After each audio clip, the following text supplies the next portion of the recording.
Mga moms, ano ba yan? Niyaya ko si Papa Roy na magpamassage kami dahil alam ko kailangan niya na dahil bugbog ang kanyang katawan sa training. Kaso lang sarado naman pala. Kaya naisip na lang namin na mag-food trip dito banda sa Banawe para hindi naman masayang yung date namin. Nag-search ako online ng mga pwedeng kainan dito banda sa Banawe at isa nga ito sa mga nakita ko ang Maki House.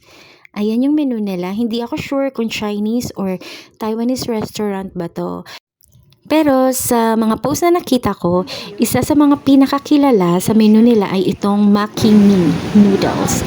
So, isa lang yung in-order namin dahil gusto lang namin siyang tikman at sabi ng asawa ko ay kakain kami mamaya. Gusto niyang tikman yung burger machine na favorite niya dati at ilang years na nang hindi nakakain.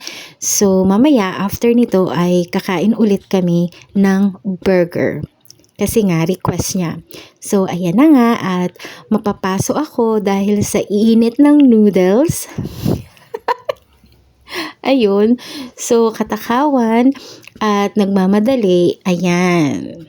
Okay lang. Naglagay lang ako ng konting suka at toyo para pangpalasa or pangdagdag sa lasa. Pero actually yung noodles itself masarap na siya.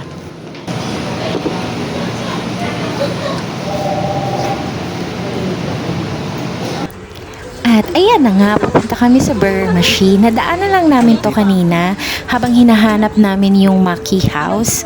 Tapos sabi niya balikan nga daw namin. So ayan, nagpaluto na kami kay ate ng mga double deal burgers nila. Actually ako first time ko siyang matitikman. So hindi ko talaga alam kung anong lasa nito, anong pinagkaiba nito sa ibang burgers. So ayan yung in-order namin, may bacon.